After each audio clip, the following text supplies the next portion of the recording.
Marly. Située au sud de Fribourg, cette commune de l'agglomération fribourgeoise a rapidement grandi grâce à la force d'attraction de la capitale du canton.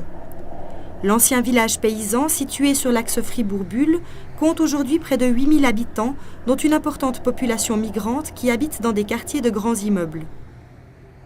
Si cette commune est récompensée aujourd'hui avec le prix d'intégration, c'est pour son travail créatif et durable pour une meilleure cohabitation, surtout dans ces quartiers, qu'elle poursuit avec succès depuis 25 ans.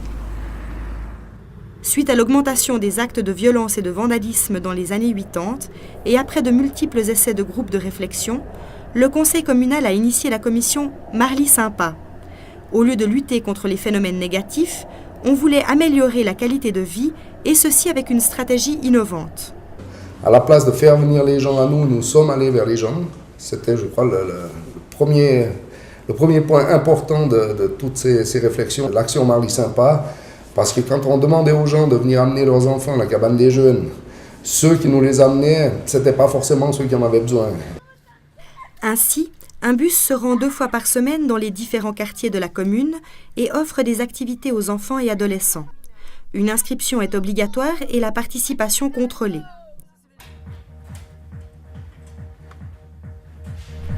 Dans la cabane des jeunes, une vieille baraque dans la zone industrielle d'où émane un goût de liberté, de créativité et d'aventure, une grande variété d'activités est proposée. Ici, un groupe produit des étoiles qui vont décorer les rues de Marly pendant la période de Noël. On fait toujours avec le côté, celui on fait le blanc vers l'extérieur. En fait, sur cette rue, déjà à la base, il y a à chaque fois une longueur. Donner de la responsabilité et faire participer à quelque chose de constructif, ce sont d'autres principes importants de la démarche à Marly. L'intégration passe par la participation, pas seulement pour les immigrés, mais pour tous les membres d'une collectivité. Et non moins important, l'impulsion de ce projet est partie de la base et non pas par imposition artificielle depuis le haut. Les animateurs sont des citoyens engagés qui se font former pour devenir agents Marly Sympa. Une équipe de maintenant 65 adultes qui crée un réseau à travers la commune et fonctionne comme relais. Agent Marly Sympa, ça me parlait beaucoup parce que c'était un engagement auprès de la commune sans devoir faire partie d'un parti politique. La première séance de la formation, c'était sur les valeurs. Quelles étaient nos propres valeurs et quelles étaient les valeurs que la commune, en mettant en route une formation comme ça, entendait défendre. De plus en plus, ce sont des immigrés qui veulent devenir agents Marly Sympa. Comme par exemple Jet Berisha, ce Kosovar de 33 ans qui offre non seulement des cours de self-défense à la population et participe au camp d'été, mais est également responsable d'un bar pour les jeunes et de l'ouverture des halles de gym pour les adolescents le samedi soir. L'halle de gym de samedi soir, on a mis en marche en novembre l'année passée. Et puis, tout au début, ça commence par 10, 15, 20 personnes. Maintenant, j'ai chaque samedi 50, 60 personnes. Dès que je me suis mise là-dessus, c'est là où ça m'a ouvert encore plus les yeux, ça m'a donné encore plus d'idées, encore plus d'énergie pour y aller plus en avant.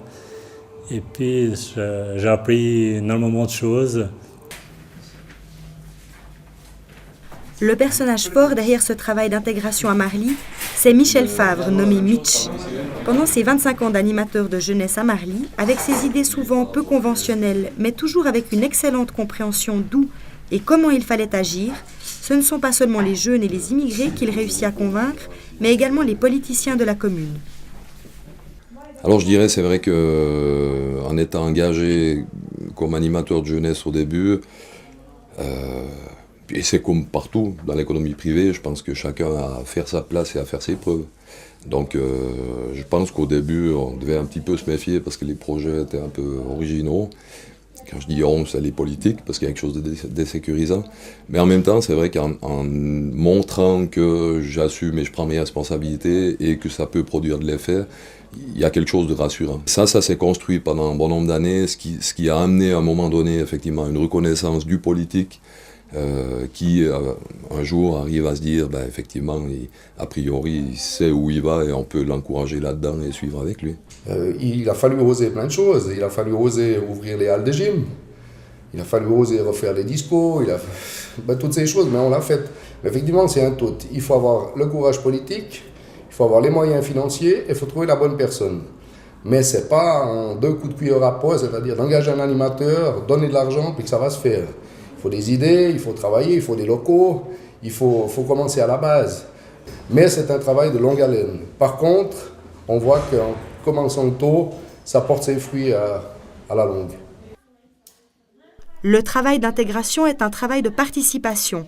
Le succès se construit par la connaissance de l'autre, le respect et des activités communes. Mieux vaut une commune où ça bouge parce qu'il y a de l'activité et de la communication que des conflits cachés et mis à l'écart. Le lauréat du prix d'intégration 2009 prouve que l'investissement en vaut la peine.